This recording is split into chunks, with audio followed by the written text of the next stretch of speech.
لله حمدا كثيرا طيبا مباركا فيه حمدا يوافي نعمه ويكافئ مزيده أشهد أن لا إله إلا الله وحده لا شريك له وأشهد أن سيدنا ونبينا وعظيمنا محمدا عبده ورسوله اللهم صل وسلم على سيدنا محمد وعلى آل سيدنا محمد مفتاح باب رحمة الله عدد ما في علم الله صلاة وسلاما دائمين بدوام ملك الله وعلى آله وصحبه ومن والاه أما بعد فيا عباد الله أوصيكم ونفسي بتقوى الله يا أيها الذين آمنوا اتقوا الله حق تقاته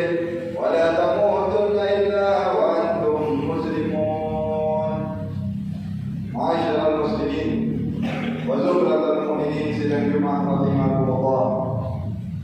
Alhamdulillah wa syukurillah, segala puji syukur kehadirat Allah Subhanahu wa taala atas limpahan karunia dan nikmat-nikmatnya yang terus mengalir kepada kita, atas pemberian-pemberiannya yang tidak pernah terputus kepada kita. Salawat salam kita aturkan kepada junjungan kita, panutan kita, sang penyelamat manusia, baginda Nabi besar Muhammad sallallahu alaihi wasallam, pada keluarganya, sahabatnya dan pengikut-pengikut setianya hingga akhir zaman, dan semoga kita termasuk pengikut-pengikut setianya. Amin. Amin amin ya rabbal alamin. Hadirin jamaah sidang Jumat rahimahumullah. Baru saja kita melewati bulan suci Ramadan dengan segala macam hikmah-hikmah, pelajaran-pelajaran dan segala macam rahasia-rahasia yang ada di dalamnya. Setelah Ramadan dan setelah Lebaran Idul Fitri, terkadang kita mulai kembali ibadah kita menurun.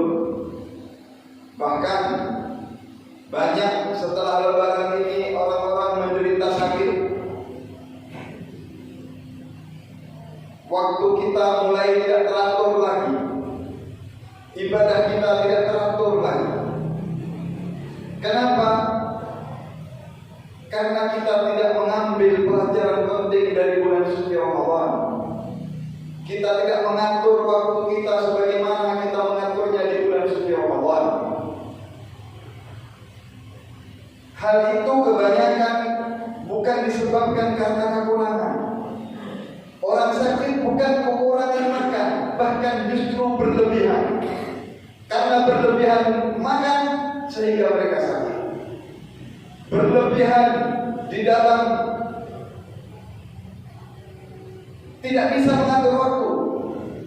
Berlebihan di dalam beraktivitas sehingga sakit.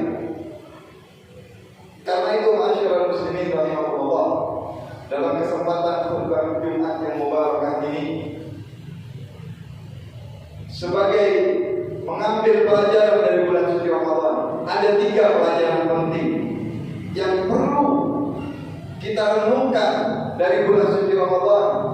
Kalau kita berhasil, maka setahun penuh rahasia Ramadan, hikmah Ramadan, energi yang kita dapatkan di bulan suci Ramadan itu cukup untuk kita bawa selama setahun ke depan. Untuk kita bagaimana hidup kita ini bisa memperoleh keberuntungan. Allah ciptakan kita di dunia ini bukan Allah ingin mencari keberuntungan kepada kita, bukan Allah ingin mencari keuntungan dan faedah kepada kita, tapi sebaliknya bagaimana kita mencari keuntungan dan faedah kepada Allah Subhanahu wa taala. Pelajaran yang pertama, masyarakat muslimin rahimahullah, yaitu tentang pola makan. Islam mengajarkan kita untuk makan yang teratur, untuk menahan diri daripada nafsu makan. Bahkan Al-Quran juga menegaskan firman Allah Subhanahu wa taala, ya bani Adam khudhu zinatakum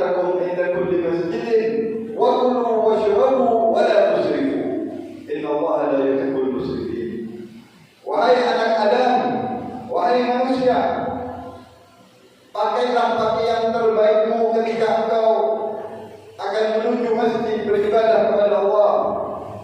Kalau mau sholat Jumat, pakailah pakaian yang terbaik, pakailah pakaian yang bagus yang kalian miliki untuk ibadah kepada Allah. Jangan kebalik, jangan ibadah dengan pakaian-pakaian yang seadanya atau pakaian yang lusuh. Kalau mau kondangan kita berhias berdandan, yang perlu berhias untuk Allah Subhanahu wa Ta'ala. Lalu lanjutan ayat ini mengatakan, waqulu washrabu, makanlah dan minumlah kalian, wala tusrifu, jangan berlebihan. Mereka yang sering sakit biasanya yang berlebihan makan. Anak-anak yang sering sakit, berapa banyak anak sakit setelah lebaran ini? Itu karena mereka berlebihan di dalam makanannya, masyarakat muslimin. Ma malaknu Adam bi'a'un syarran min batni. Tidaklah manusia itu memenuhi suatu tempat lebih bahaya daripada perutnya. Bulan Ramadan kemarin kita lihat sedikit orang sakit. Walaupun ada tetapi sedikit. Kenapa? Karena memang janji Rasulullah, sumu tasihhu, berpuasalah kalian, aturlah pola makan kalian, maka kalian akan sehat. Setelah lebaran banyak yang sakit karena tidak berhasil mengatur pola makan. Disinilah kenapa Allah sampai mengatur. Nabi Muhammad SAW dalam banyak hadis-hadisnya sampai mengatur soal makanan. Karena kalau orang berhasil mengatur makanannya, mereka akan sehat. Kalau sehat, ibadahnya akan lancar. Kalau sehat, aktivitasnya akan berlangsung dengan baik dan bisa banyak berbuat kebaikan. Orang Islam yang sehat, orang Islam yang kuat, yang bisa banyak berbuat amal soleh, itu tentu lebih baik daripada orang Islam yang lemah. Orang Islam yang sakit-sakitan, walaupun di dalam sakit itu ada hikmahnya, di dalam sakit banyak pahala. Tetapi dengan kita berhasil mengatur pola makan, maka kita akan bisa beribadah, bisa banyak melakukan amal-amal soleh, dan bisa berjuang untuk agama ini. Kalau kita sehat, bisa banyak kebaikan-kebaikan yang bisa kita lakukan, masyarakat muslimin. Kemudian yang kedua, hadirin sekalian rahimahumullah, pelajaran yang kedua adalah mengatur pola tidur atau istirahat. Islam juga mengatur, bahkan Al-Quran juga mengatur. Wa min ayatihi manamukum bil-laili wan-nahari wa ibtiga'ukum min fadlih. Tidur itu di antara tanda-tanda kebesaran Allah, dijadikan untuk kalian tidur kalian di waktu malam hari dan siang hari, serta bagaimana kalian mencari karunia Allah. Bahkan tidur ini adalah sebuah nikmat besar. Kata ulama, tidur ini nikmat besar. Banyak orang-orang kaya, banyak orang-orang sukses gak bisa tidur. Kalau mau tidur minum obat. Kadang-kadang orang yang gak punya apa-apa di trotoar, di pinggir jalan, kalau sudah waktunya tidur mereka tidur gak mikirin apa. Dan itu nikmat, hadirin. Tidur ini adalah nikmat dari Allah. Tapi kalau tidur juga tidak diatur, kalau tidur kita kocar-kacir, maka ibadah kita juga ikut kocar-kacir. Karena itu diatur. Tidurlah waktunya tidur, istirahatlah waktunya istirahat, bangunlah di waktu ibadah, bangunlah di waktu kita bangun. Diatur oleh Allah, diatur oleh Nabi Muhammad SAW. Tidur ada adab-adabnya, tidur baca doa, tidur untuk kita niat supaya kita istirahat, untuk kita bangun lagi ibadah kepada Allah Subhanahu wa Ta'ala. Orang Islam yang baik, pelajaran yang nomor 2, kita atur waktu istirahat kita, kita atur waktu tidur kita. Jangan juga berlebihan, jangan juga kita sampai beraktivitas sampai kelewat batas sehingga kita tidak memberikan hak kepada badan dan tubuh kita. Ma'asyiral hadirin sidang Jumat rahimahullah.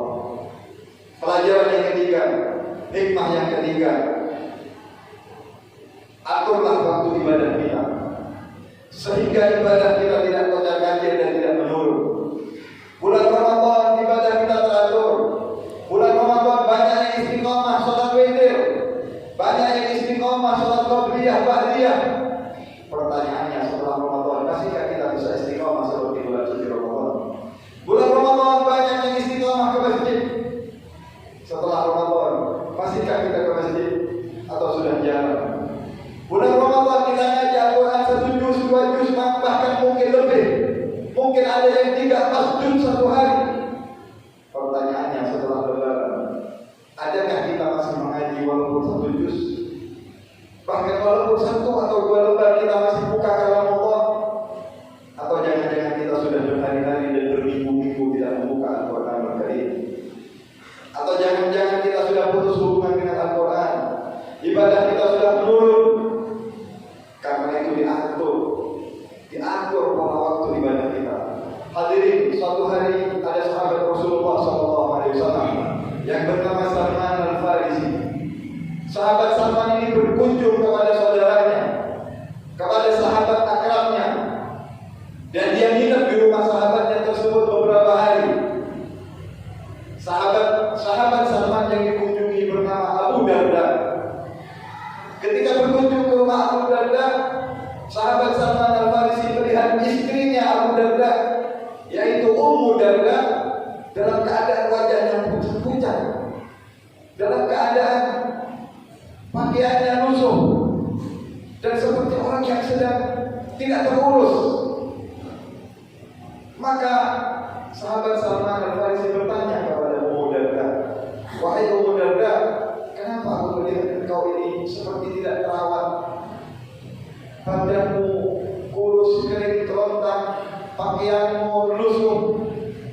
Menjawab Ummu Darda, "Wahai Salman, aku dalam keadaan seperti ini karena suamiku Abu Darda, dia seseorang yang sibuk dengan ibadah. Siang hari puasa, malam hari qiyamul lail, ibadah terus-menerus sampai dia lupa dengan urusan dunianya. Dia lupa dengan urusan keluarganya, bahkan dengan dirinya sendiri pun dia lupa." Sahabat Abu Darda terkenal sahabat yang memang sangat tekun ibadah, rajin, luar biasa. Ibadahnya sangat hebat. Mendengar kisah ini dari Ummu Darda, sahabat Salman Al-Farisi, ketika siang hari sahabat Abu Darda menyuguhkan makanan, hidangan, kata sahabat Salman, "Aku tidak akan makan kecuali kau ikut makan bersamaku." Saat itu Abu Darda sedang berpuasa, maka karena dipaksa oleh sahabatnya ini, akhirnya dibatalkan puasanya dan dia ikut makan bersama Salman Al-Farisi. Malam hari ketika dia akan bangun ibadah, kata sahabat Salman Al-Farisi, "Tidurlah dulu denganku, istirahat bersamaku. Nanti di sepertiga malam terakhir kita bangun bersama-sama ibadah." Diperintahkan untuk beristirahat. Lalu setelah beberapa hari, sahabat Salman Al-Farisi menasihati kepada sahabat Abu Darda, "Ya Abu Darda, wahai saudaraku, wahai sahabat Abu Darda, inna li rabbika 'alaika haq." Sesungguhnya Tuhanmu Allah memang punya hak untuk kau tunaikan.